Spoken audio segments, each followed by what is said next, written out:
Well, good morning. Good Pitter morning. patter. Good morning, Very, Doug. very good to see you. How's your week? Oh, I've had a great week. My dear, my dear. Oh, busy, busy. Excellent, excellent. I hear you Yes, have you have company from California, which is I fantastic. do. I Congratulations. do. One of my favorite people in the whole world. Yeah. And late night last night, picked up two friends at the airport and got in about 2 o'clock to bed. So how are things on the Ottawa River, Doug? Oh, the ice is gone. I just picked up the boat. It's sitting by the house, but yeah, I'm just not ready to go in the Ottawa River just yet. It's just a little chilly. It's sort of like hypothermia time in the Ottawa River, unless you're wearing a glued and sewn wetsuit.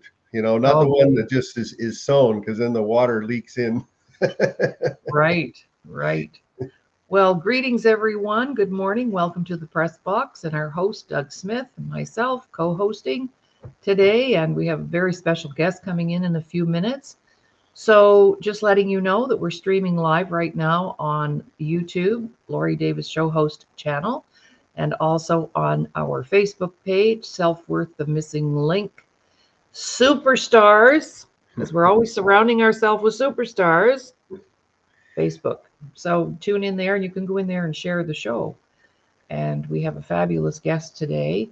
Doug, maybe take a couple of minutes and just talk to our viewers because we may have new viewers today who just found out about us and the purpose of our show and why we want to do the show. Over to Yeah. you. Thanks, Lori. Yeah, we just want to help people get better in the simplest, most effective way possible. And the focus is on the mind. The mind leads the body, right? And the mind heals the body. And so the programs that we're working with and helping people with allow them to change quick and effectively. That's not to say there isn't any pain, because there has to be pain for growth. But what we do is we minimize the pain, and we surround you with a group of supporters so that you could talk to different people about different situations and share your own story among others. So that I'm so excited to see the results. It's not just about what we're doing. It's about the results are just consistent. Every time somebody steps in, the only way that you're not going to succeed with what we're offering is if you don't show up. So I've always said that about sports too. 80% of the deal is just showing up and being there more than the next person. So Mhm. very, very excited about the future, Lori, and the role that we can play in helping people to solve these seemingly incredibly powerfully bad situations that they've made up in their mind, and to help them clean that out and get things going in the right direction. It's very exciting to me. It's something I've dreamt of for 20 years. Oh, wow. You mean I'm part of that dream team, am I? Well, when I wrote the trauma code, like the trauma code, it just seems to blend in with and enhance, and so I get a chance to participate with people like yourself and the Disability Channel and the Invictus Games and all this just because of my experience. It's incredible. Thank you so much. I like to thank you every week for joining me here. You bet. My pleasure. I look forward to it as well. So today we have a very special guest. His name is Richard Fast, and there's nothing slow about him. So I understand why he has that last name. In just Well, meeting him for a few minutes before the show, well, like he's got the perfect name. the perfect name, and the most fascinating story. I think of it all the time. I have his books. This guy released a game into the marketplace called Mind Trap when we didn't have the internet, and sold millions and millions of copies. Many of our listeners would probably remember the game Mind Trap. And today, what Richard's doing is he's applying his awareness about how to trap the mind, but getting people to do things physically that are seemingly irrelevant, but that keep you younger. And so the whole anti-aging part of things, it's all about you and how you're treating yourself and what your mind is thinking and what you're putting in your body. And Richard is an expert on that. So I'm looking forward to hearing the whole story from Mind Trap to health. Yes, same here. Well, talking about the aging process, I read a little post about Clint Eastwood, and we all know he's 93 and he's still making movies and he's working. And somebody's asked him, "So what's the deal, Clint? What's the deal? Like, you're 93." And he said, "Well, I've just never let the old man in." Wow. Yeah. And I thought, you know what? I'm going to be the same. I'm just not letting the old gal in. I'm resisting it at all levels. So I'm looking forward to hearing what Richard has to say. So without any more wasting time, let's welcome him to the studio. Excellent. Excellent. There you go. Hi, Richard. Hey, Richard. Hey guys, thanks so much for having me here. Yes, Richard, thank you for joining us. Where are you coming in from, Richard? Burlington, Ontario, All right. just outside of Toronto. Yes, I know where that is. I've been there. Been there. So here's the guy, here's the genius behind the game, Mind Trap. And I guess I'd like to start us off by sharing that because some people may not know about it, even after 30 million copies. Hey, I told Doug, I said, well, we have another person. I always talk about her in my workshops. Her name is Dottie Walters. And Dottie Walters passed away in 2007. And when she passed away, she owned a speaking bureau. She had 35,000 speakers on her roster, sending her money every month, because if you got a gig through her speaking bureau, you had to pay them a certain amount, right? So over to you, Richard. Tell us first of all about Mind Trap. I love that because I don't know the story. Okay. Well, Mind Trap. I'll begin by what happened. I was in Kingston working, waiting on tables, working at Aunt Lucy's. And, after a shift, I was sitting at home doing one of my favorite things, reading a great book and drinking a beer. And, Agatha Christie, she's just so compelling. And I thought, so I'm reading this book, just enjoying the hell out of it. And all of a sudden it dawned on me. Now, this is 1984, to put perspective on it. Trivial Pursuit at that time was selling a gazillion copies a day. And so I'm reading this Agatha Christie novel, and all of a sudden it occurred to me, wait a minute. Why am I reading this novel? Well, I just want that one chance to figure out the whodunit. And I thought, you know what? Same thing kind of happens when we watch a murder mystery movie. The fun is see if you can actually figure it out. And that's what Agatha Christie is. Her brilliance comes through, because a lot of times it's when you find out the answer, the whodunit, it was like, well, I couldn't have known that anyway. But she always leaves a trail of clues. And that's when you hear the answer, it's like, oh my God, I wish I'd love to have another crack at that.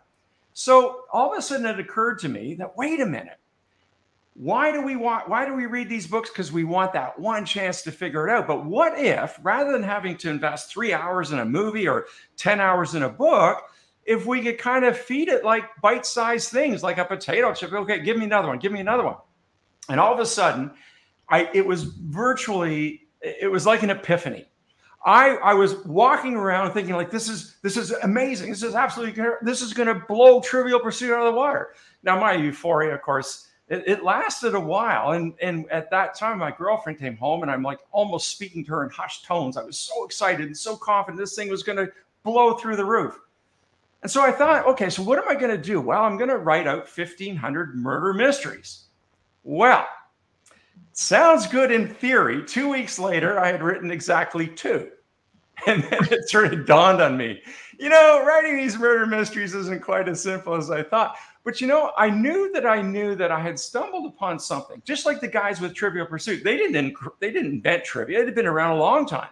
What they did was they took it and packaged it in a way that was, it was competitive. It was exciting. It was really compelling. And they kind of hit the sweet notes of good trivia versus crappy trivia.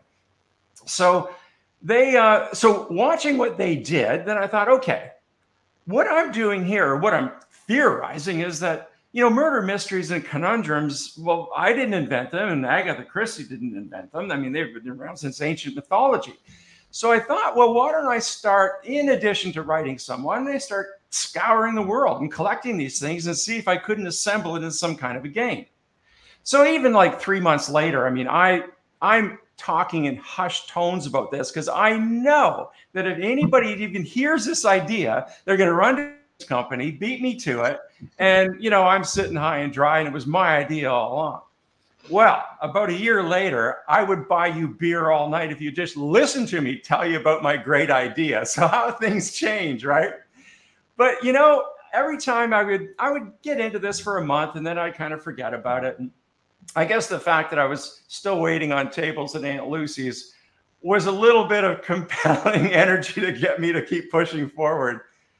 Well, it happened, I guess about 3-4 years later, I had upped it to around 450, what I thought were really suitable questions that would fit my script of what I thought would be a good answer or a good question. And you know, it had to be one of these things. So Laurie, if I gave you a question to pose, like it could be a murder mystery, it could be like one of those riddles, it could be a conundrum. But if I gave it to you and I said, okay, here it is, Laurie, and you answered, I said, no, you're wrong. And I give you the answer. You go, oh my God. Okay, give me another one. This time I'm smarter. That would work as a good question. So it took a long time, of course, writing and collecting these things. So when I was around year 5, I guess, I thought, well, it's pretty much ready to go. And I contracted, or I hooked up with a friend who was an artist. And at that time I was, one of my friends was who was articling in Kingston at the University of Queens. I thought I'd need some legal assistance as well. So I had these 2 partners and the 3 of us were going to go ahead. So we did a lot of testing, and this was key. And this kind of ties in with what you guys do, but because it's about knowing that you know.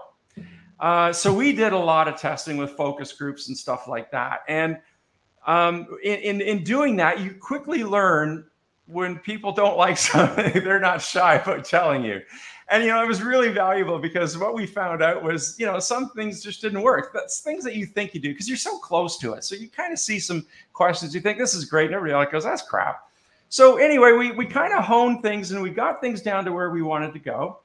And all that testing we did. And I thought, okay, well, I'm ready to go. So off I would go to games companies.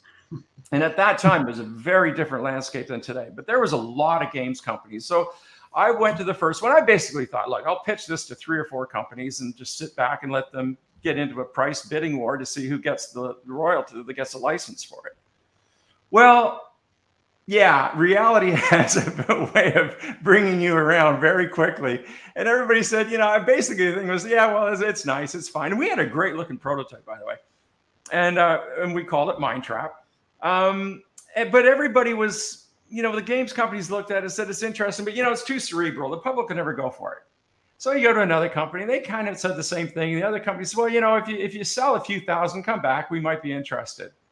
So that was reality. That was the lay of the land. Now, at that time, it was pretty much a case of, okay, either pack this thing up or go home, or you're going to have to find another way. Now, here's the thing. And I know Trivial Pursuit got turned down by everybody, every major product. At this time, I had done enough research to know that every major product gets, you know, you got to run the gauntlet. Nobody all of a sudden says, oh, what a great idea. So I thought, all right, this is what I'm saying kind of ties in with what you guys do. Doing 2 or 3 years of really hard testing, I knew that this was not some fantasy thing, because I saw the reaction when people were playing it. And one of the best reactions I ever got was, I loved this, was people say, yeah, well, you know, and I would drop the game off. I wouldn't be there because it would just screw the dynamics up. And I would get some feedback, obviously, the next day or whenever. And people said, you know, Rich, I got to be honest with you. When we were playing Mind Trap, you know, we'd play a couple of questions and then we'd end up talking about something else and we'd, you know, get back to another one. We only played about 15 questions. So they thought that I would think that's awful. That was music. That was gold.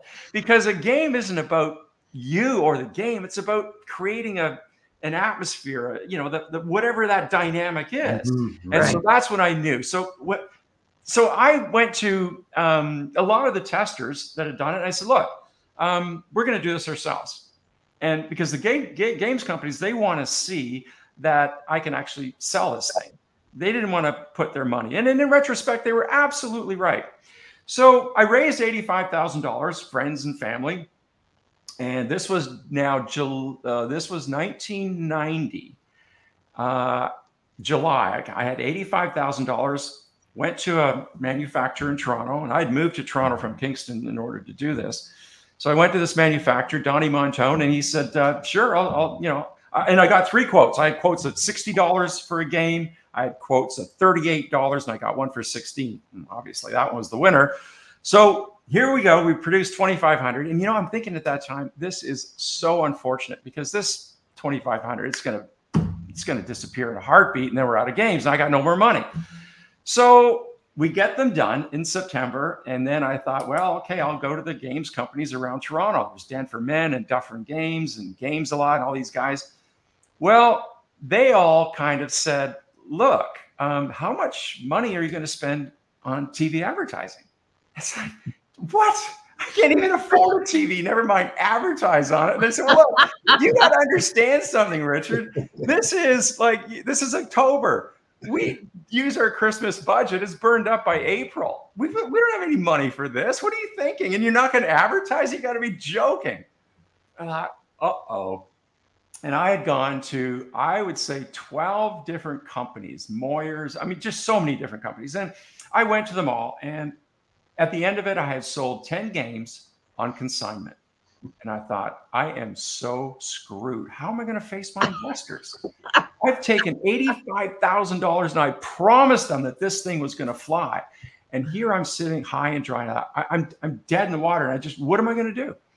So, I kept reverting back to the fact that, look, this does work. I know the game works. It's now about getting the word out there. How am I going to do that? I had $15,000 left from the 85. So I contacted a husband and wife team. They said, look, we can help you get publicity. And I said, well, how much is it going to cost? And they said, well, how much do you got? Well, it happened to be that $15,000 was the magic number that they needed. So they took the last of my money and I'm basically trusting this couple to do it. Now, at that time, I was working at Remy's in Yorkville in Toronto. This is a, very sort of cutting edge at that time restaurant. So Ron and Adriana, they were my reps, my publicity reps. They said, okay, this is what we're going to do. We're going to invite 100 top press people from Toronto. That would be from, CBC and Gary Dunford and Roger, Rick and Marilyn from Chum FM. We're going to invite all these people. I'm going to have 100 people come to Remy's, and we're going to get them to play Mind Trap, and they're going to go and write all these great articles and do, stuff on you. And I thought, well, it sounds great in theory, but why would they want to come to this? Oh, Richard, what we'll do is we'll have like balloons. A Mind Trap will have the question on the outside, and you pop the balloon and you get the answer. I said, no, Adriana, what makes you think they're going to come? Oh, Richard, we're going to have hors d'oeuvres and we'll have table closet go to the ground. And I thought, okay, I'm reading this right. I'm pretty sure they have no guarantees anyone's going to come. We're going to spend all this money in this crappy party, and I'm going to be just further in debt. So I thought, okay, when your back's to the wall, you have to sometimes pull from something. That's right. And I thought, okay, you know what? As I said, Laurie, if I gave you a question and you got it wrong, you go, oh, crap. Okay, give me another one. This time I'm smarter. Well, that was the key. And I thought, all right. I phoned Adriana up and I said, Adriana, scratch your idea with a party. You and Ron are going to start licking envelopes. And they're like, what? I said, you're going to start licking envelopes. So we took 100 games, took 10 of our best questions, pulled those out, we put it in an envelope. So one morning, Roger, Rick, and Marilyn, or Gary Dunford, or whatever, all these 100 people, they would get a Mind Trap question in the mail. There was no who it came from, no what it was. It was just a Mind Trap question. That was it. Well, I'm sure they looked at it and thought, well, toss it aside. 2 days later, they got another one. Then they got another one. Then they got another one. Then they got another one. Then they got another one. Well, all of a sudden, the miraculous thing happened. They were playing. They said, we don't know where these are coming from. We don't even know what this is. But here's your morning Mind Trap. And they were playing it on the radio. We were getting airplay all over the place. Suddenly, Den for Men and Duffer and Games are calling me saying, how do we get your game? And so here I am driving this little Honda. I'm driving it around all over Ontario, delivering games. I mean, a lot of them are, of course, UPS and Purelator, but this thing started taking off, and it took off in a massive way. So early November, we're starting to track, and every week it's going. So getting near the end of November, I knew we were going to be sold out. So I called Donnie Montone, who was, kind enough to print the first round. And he said, you know what, I'll finance you for the second round, which he did. So he did another 2,500, which we managed to get by December 9. On December 21st, the president of CVC, called me and said, look, Mindtrap's at the top of my daughter's list, and I can't find it anywhere. Can you get me one? And I said, to be honest with you, no. I virtually don't have any left. I have nothing left. I said, I've got one copy. It's kind of beat up, but that's all I've got. And I'm not, he said, I'll take it. And so I'm driving this thing over in the 22nd of December. But we had virtually sold out the second round of 2,500 in just a few days. So going after that, of course, in January, the end of January is the Canadian Toy Fair. Well, everything changed. I mean, by then we were, companies were approaching us to license it. Then, of course, we went to New York two weeks later, which is the New York Toy Show. Long and short of it is that I think, fortunately for me, I had no money to advertise, because paid advertise would have gone nowhere. But this kind of advertising that we did, this word of mouth and this fun thing, it absolutely took off. And by June of 1992, we had licenses in Greece, Spain, Germany, France, the UK. It was being translated into 11 different languages, and the whole thing took off. And when we had new licensors, I said, look, don't spend money in advertising. Follow what I did and do it that way. And from there, it took off. And that's the story of Mindtrap. Wow, perseverance. You must have questions, Laurie. Well, no, I'm making a lot of connections.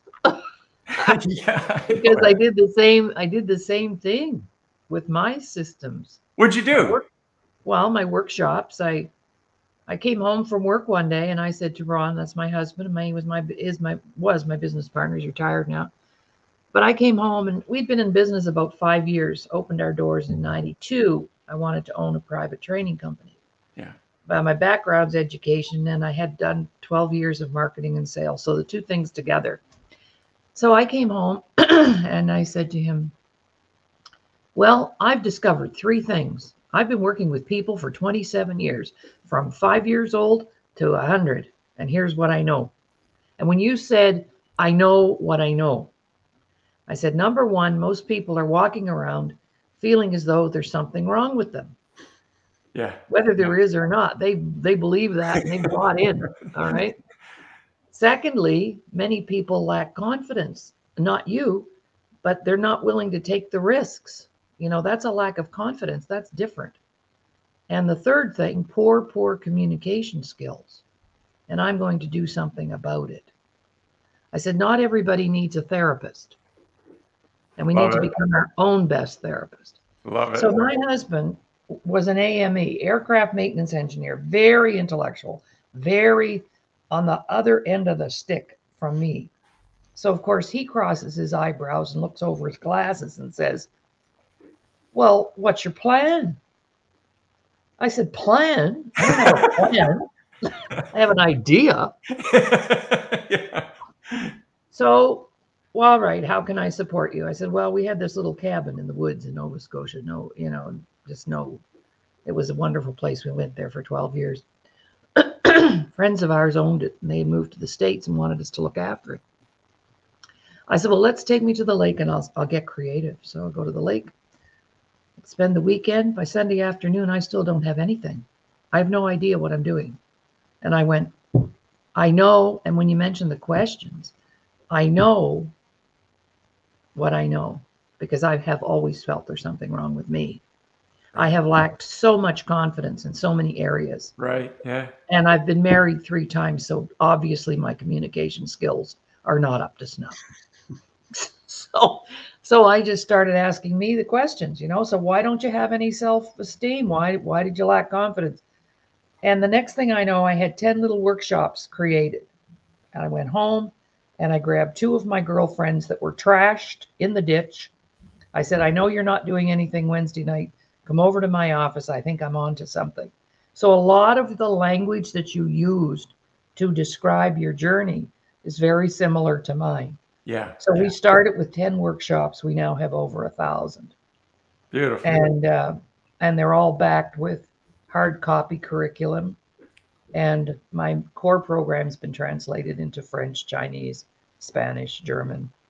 So, the journeys are similar, Richard. Thank you for asking.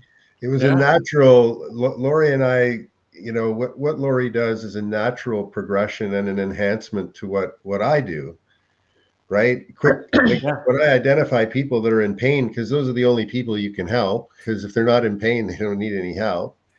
I can take them to a certain point where we agree on that. Yeah.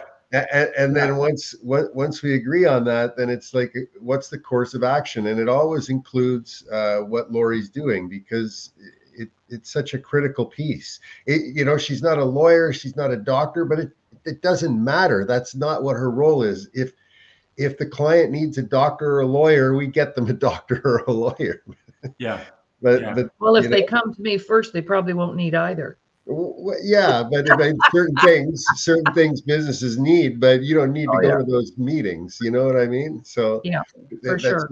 So making people stronger from the inside out, from the central nervous system outwards. And I know that, Richard, you agree with that philosophy, and now you've taken your mind and you're applying it to simple things to hopefully trap people's minds with exercises that they can do. And you want to get the message out that you can be younger at 65 than you are at 60. You can be younger at 60 than you are at 55. So, where is this going today? Where are you taking your mind?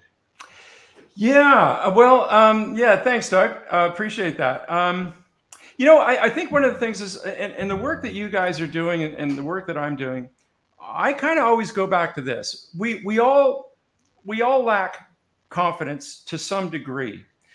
And I think most of us are in the thing like, okay, look, I don't mind working hard and I don't mind, really putting in it, but I want to know that I'm not spinning my wheels, which is where having a good coach or having a basic understanding is like, I don't mind doing the work, but how many times do we do the work and we're basically doing something really unproductive? Not knowingly unproductive. And then so that what happens? Well, you get frustrated, your confidence drops even more, and we keep going all the way down. Whereas I believe that and Laura, you talked about this a little bit earlier about you can't help somebody. The best thing you can do is have somebody help you. And I'm a personal trainer, and one of the things that they taught us right off the bat was, look, if you're going to be a good personal trainer, what you want to do is teach someone how they don't need you any longer. You want to show them how they can take what you have for a period of time. Maybe it's 6 months, maybe it's a year, but you don't want to create that permanent dependence. Like, 7 years later, you're still on the couch talking to your psychologist, or you're still working with your trainer, because you shouldn't have to. Mm-hmm. And that to me is the goal, is to how do you get people, to really understand that you get them on the right track, and because they have to figure it out ultimately. But if you give them all the right tools, then they don't need you anymore. And that's what our job really is. And I believe that so strongly. Mm-hmm. So whether it becomes, whether it's, I wrote a book on decision making, but I wrote a book called Obesity, It's Not What You Think It Is. And a lot of course, and people immediately think obesity, it's about being fat. It's got nothing to do with being fat. Obesity is a health issue. It's not a weight issue whatsoever. And I say in this book, look, there are people, so-called skinny people, are just as likely to be suffering obesity as people who are so-called overweight, because it is absolutely a health issue. And I feel so passionately about this because we are poisoning our children. We're poisoning ourselves, but we're poisoning our children in a great way. And again, the solution is very, very simple. It's not complicated. It's got nothing to do with drugs and diets and all that kind of stuff. It's a very simple solution. And same thing, and the same thing is with, when it comes to decision making, understanding how our mind really works. It doesn't work the way we think it does, but it's very drivable if we just understand the real basics behind how our biases and how these cognitive tricks trap us into feeling right. And I maintain, and I have made, after my trap, I got into a business, and we raised $17 million, and I was going to do this electronic game, and it was a great product, but because of hubris and false confidence, we lost it all. And of course, that sent me down another path. And after coming through that path in 2012 is when I really decided I got to figure out, was my results, was it a case of unpredictability? Was it a case of hubris? Or could we really take control and actually, if we know what we're doing, can we actually make good decisions with 100% certainty? And the answer is yes, we can. Mm-hmm. Mm-hmm. Right. And so how does the process start? If you could give somebody that's listening to this show, and me and Laurie, the one place that you can start, and then where you would follow up with that. Okay, the first thing to start with. Okay, so I'm gonna refer to, why did I write obesity? Well, first of all, I was 55 years old, and all of a sudden, my pants are getting tight, and I had never had an issue all my life with weight. I could eat anything I wanted and drink anything I wanted, I had no problem. But all of a sudden, I was 205 pounds, and things were serious. I thought, okay, you know what? I'm just going to go on a diet and get rid of this problem. 6 months later, I hadn't lost a pound, and I tried all kinds of stuff. So I'm a research nutcase. So I thought, okay, I'm going to really research this. Is this a food issue? What really is the issue? And what I found was that I'm going to sum this up. The weight loss industry says, we're overweight. Well, it's all about dieting, counting calories and all that. And then the big food company comes by and says, those guys are crazy. The problem is we're just too sedentary. And then, of course, the pharmaceutical people, they want in on the greatest cash cow in history. And they said, both those guys are crazy. You know what obesity is? Obesity is a disease. And the only way we combat is those supplements and drugs. Well, all three of them are crazy. I'll tell you the root cause of obesity right now. It is malnutrition. Now, I know that strikes people as probably odd, but it is malnutrition. What's happening is that we're eating chemical substances that are high in calories. So we're getting lots of calories, but on the cellular level where it really matters, we are virtually starving.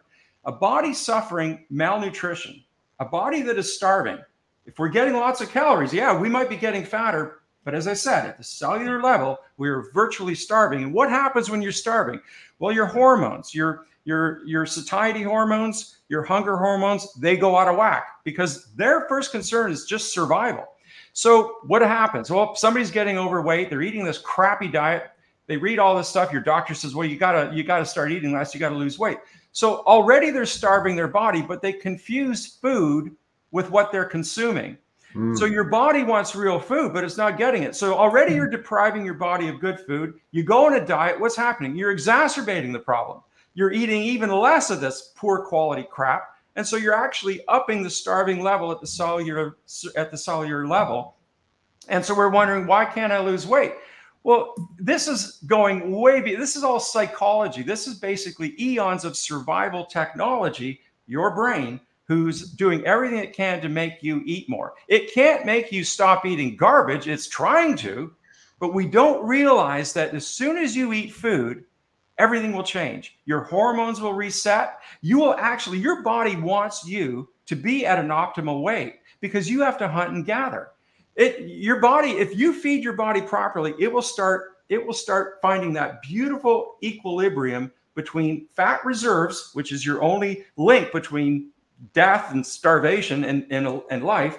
So your body's always adjusting this thing. But if you keep feeding it all these empty calories, your body, we are not biologically equipped to eat this garbage. So your body has no idea what's going on. So when I wrote obesity, I did enough research. 1975 marked the year in which this all began. So it was the year in which we began eating more of this ultra-processed garbage than the human body can overcome. That was the tipping point. And it's like a hockey stick. It's going straight up year after year after year, it's going up. And the solution is remarkably simple. If you start eating real food, and that's all I did at 55 years old, I started cutting out all the garbage I eat. I eat anything I want. I eat chicken wings. I eat burgers. I eat fries. But you know what? People go, oh, you shouldn't eat fries. Okay, take a potato.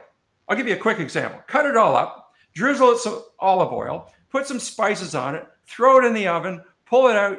25 minutes later, you got crispy fries. And you tell me that's not healthy? That's 100% healthy. Make a hamburger at home. Put, whatever you want, onions, tomatoes, all this stuff. That is 100% healthy.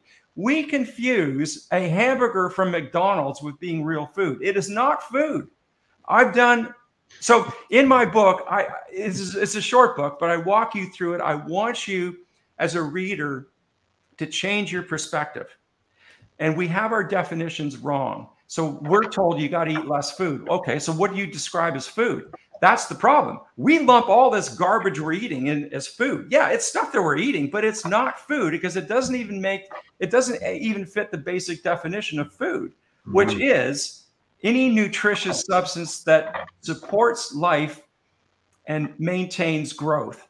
Ultra-processed food, which is what we're getting more than 60% of our calories from that, does not fit a basic definition of food. And we're wondering why we have an obesity issue. And believe me, obesity's got nothing to do with fat. This is about health problems, Alzheimer's, dementia, the whole list of everything you can think of. It stems from what we are eating. And cognitive issues is a major factor because whether we realize it or not, every cell in your body is made from what you are eating. And if you're not eating real food, then you are constructing your body out of chemicals and your body doesn't know what to do. So I'll finally shut up. It's a list. Oh, that's awesome. I love it. It's a list of symptoms, right? And we get lost on the symptoms. We stare at the symptoms and we're not looking at the source of the problem. We're not looking at what the problem is, right? Yes. And that's what symptoms do to us, right? They fool us because the medical system points to them because that's how they get paid. That's right. You nailed it. It's all about the money. Follow the money and you'll follow the problem. Well, I'd like to throw in a curve on that if you please do. Yeah. Not to, I 1000% am on board with you. But in my work, because I work in the area of emotional wellness, I don't think there's such a word as emotional intelligence. You can't solve your emotional problems intellectually. But I know, like I could walk into a room of, let's say, kids between the ages of 16 and 18, and I could point out to you the ones that have been sexually assaulted because they're overweight. And obesity is one of the symptoms of the outcome of having been sexually assaulted, because the weight gain, the body emotionally builds protection. Yes. And especially around the middle of your body, your genitals, that area. And so when you see kids with that kind of obesity, chances are they've been sexually assaulted. That is fascinating. You know what? Of all the research I've done, this is the first time I heard that link. I totally concur with it. It makes total sense. But yeah, that's so interesting. Because emotionally, the trauma causes us not to want anybody to, particularly women, but boys too. I see it in the boys. So I'll make myself unattractive. The body builds that protection, so that never happens to me again. Very interesting. Yeah, the foundation of everything we have. Every cell in your body, every cell in your brain is made from what you eat. And that is the foundation. So, just to use my quick journey, when I was 205 pounds, I'm like 170, 75, which is neither here nor there. But the point is I lost that weight, not by dieting. I eat anything I want. But this is the critical thing people need to understand is if you're eating real food, it's almost impossible to overeat. And I'm not a monk nutcase that I don't eat any ultra processed foods. I do. I love, diet pop and I love potato chips and so on, but it's like 10% of what I eat. And if you can limit that, then you're going to be fine. It's what we do 90% of the time. But the problem is, that the diet in the United States is Oh, And this is conservative. Most people are getting more than 60% of their total calories, but the problem is that's just the food. That doesn't mean, you know, all the drinks that they're getting as well.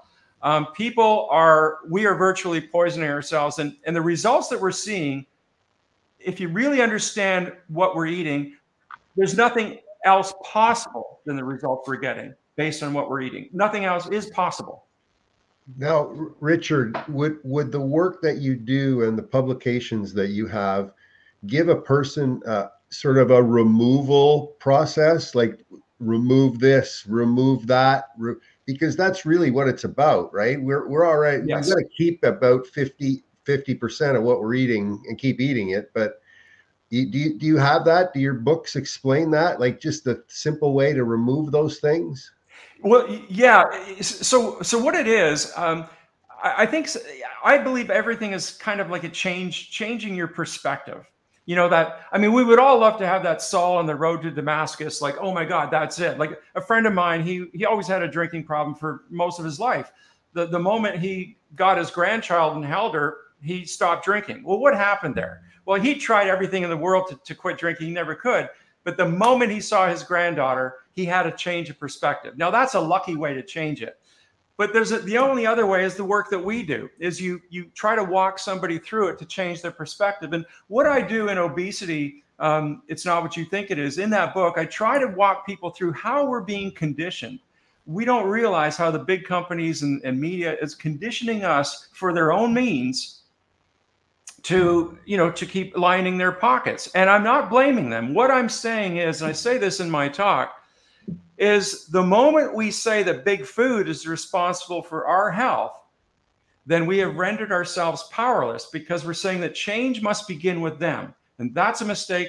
That's the mistake we have been making all along. Mm. The most important people in this world are you and your family.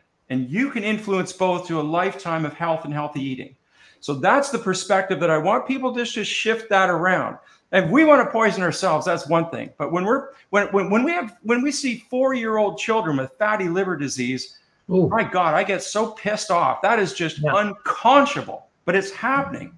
Mm-hmm. And so, and people are doing it deliberately. We got to realize that we can't be eating chemical concoctions and expect anything else other than what we're getting.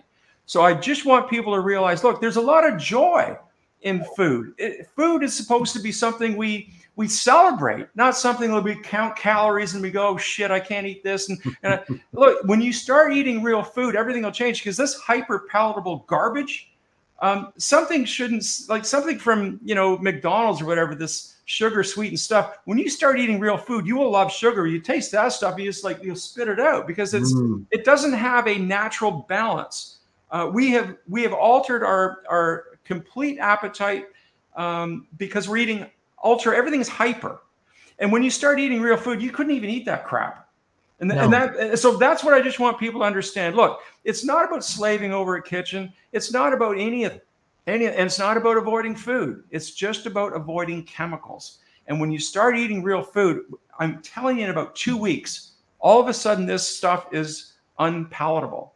yes, I can tell you, if I ate McDonald's today, I wouldn't be able to keep it down for 10 minutes. And I could use I just use McDonald's because it's the first one that pops into my mind. But even like all these frozen foods at the supermarket, all this stuff, if it's full of chemicals, and it is, you're not doing yourself any favors. Well, I always say, if you can't read the contents, if you can't even pronounce them verbally, you better not be eating it. Right? That's a very good rule of thumb. That's a very good rule of thumb. Yeah.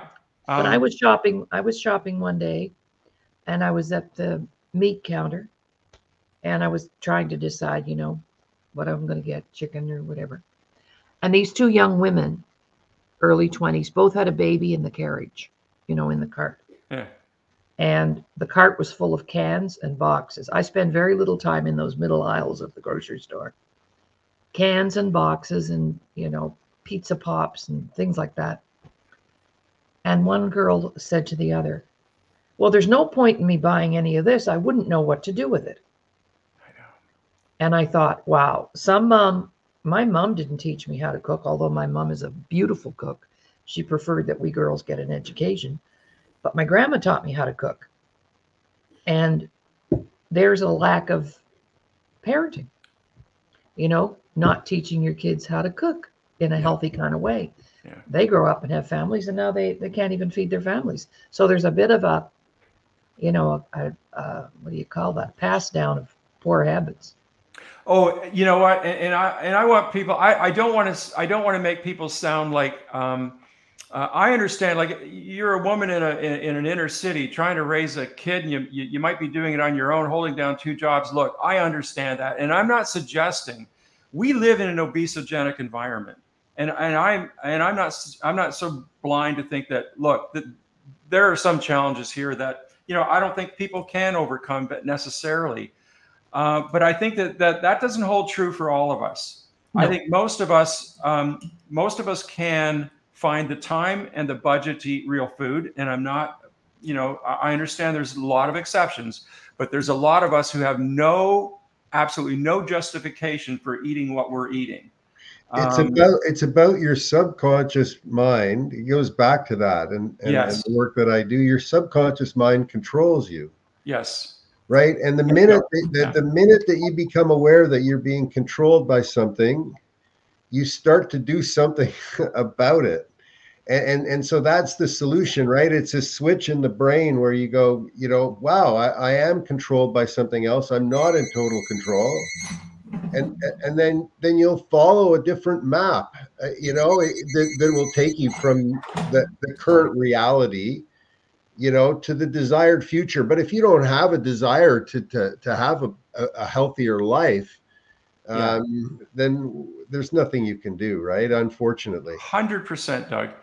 Yeah, it's really about, again, like my friend with the alcohol problem when he saw his granddaughter. And the work that we're doing, I'm really, we know that there's no, you just tell somebody, but if you can present something a certain way and somebody reads it and they go, you know what, it clicks. I'm seeing it. And all of a sudden it's like, I see things from a different perspective. And Doug, you're absolutely right. We are being controlled, and we don't even like it when we try to control ourselves. It's like, you're not telling me what to do. Like, we're of 2 minds, right? Nobody likes to be told what to do, even if we know that what we're being told is the right thing. It's like, no, I'm running the show here. So we have to get around that where, okay, we're buying into it. And how do we get ourselves to do that? Because once we do, it really becomes very simple. That's the tricky part. Is that what you present then, Richard? People got to take this. If anybody who wants to take this subject seriously has got to have Richard Fast come into their workplace. Yeah, they come into their workplace, and if they're interested in their employees being stronger, if there's a family out there that knows that this philosophy can change somebody, reach out. This doesn't have to be done one person at a time, right. Richard? No, absolutely. One of the things I do in my talk, it's really designed to piss you off. It's designed to piss you off that, first of all, you open your eyes and go, look, we are being manipulated. When a 5-year-old child is goaded into collecting all 10 toys, when the big food companies say, look, you know what we eat is really a personal choice. And they are absolutely right about that. It is a personal choice, and it should be a personal choice. But big food companies don't want us to make that choice based on critical thinking. They don't want us to make a choice based on unconscious reality. They want us to blindly choose to eat what they're peddling. What I'm suggesting is, no. When you understand what's going on, you will make a little different personal choice. And it's not about slavishly following, some idiotic diet. It's not about that. You can eat all the food you want. As long as I it's really food. believe the solution has to be. Sorry, Doug? As long as it's food, you can eat. Well, that's the thing, right? You got to be eating food. You can't be eating concoctions. These things, and again, I just want people to realize that food companies are making billions, and they know full well what they're doing. I don't want to blame them, but I think as consumers, we got to say thank you very much, but I'm not interested in the shit you're selling. Right. Mm-hmm. Well, I sort of go by the if it doesn't grow, I don't eat it. Good for you. Well, that's why you look so good. You do. You look fantastic. Thank you. You told me how old you were. You look amazing. Good for you. Yeah, if it doesn't, does that grow? Does that cracker grow somewhere? No. Okay. Yeah. But I love the way that you position things to be replaceable. You know, the Richard Fast message is not about Richard Fast. It's about, like it's about the people that you're serving, and just you can change and leave it behind, right? yeah.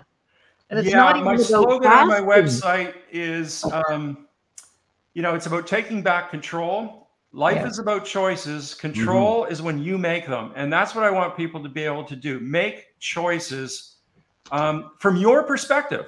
Like the three of us know that, how we see the world is unique to each one of us three. And the whole world, each of us see it through a different lens. And we can never know what someone else is thinking. But when somebody can just see the world through their perspective, we set the table to help them do that.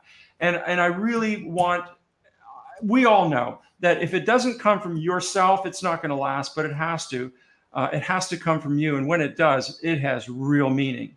And look, if you can, as I said earlier, you and your family are the most important people on this planet. And if you can get yourself and them to eat healthily, that's the beginning, because every cell in your brain comes from what you eat. That's the starting point. And then everything else, you can work on other things from that. But if you're not eating properly right from the get-go, we've got things like dementia and Alzheimer's and all these issues. Don't confuse, don't think obesity is about being overweight, because it is not. And it's not a drag to go into the kitchen. As soon as you're in the kitchen cooking something healthy, you can't think it's a drag and you're burning daylight by being there. You know what I mean? Enjoy the process. Enjoy the process of being in there and cooking. Absolutely. It's like the ceremony's gone, right? We got to bring the ceremony back. That's right. The joy of food, a glass of wine. That's what life is. It's not about eating garbage. It's about enjoying food, loving it. That's right. Yeah. So here's another little curve for you, though. A lot of people grew up, and this has been in my experience, from listening from my clients. Food, like money and sex, are emotionally charged subjects. A lot of kids sat around the supper table and there was fighting and violence and anger and discussion, and the whole thought of cooking or being around food is, emotionally traumatic for them. So there's lots of reasons for the obesity. I agree with you on that. And it's just another little note. You know who the Chicken Soup for the Soul series? Yes. Mark Victor Hansen and Jack Canfield. Yeah. I was on speaking circuits with them years ago, but they went to 144 publishers before they had that book published.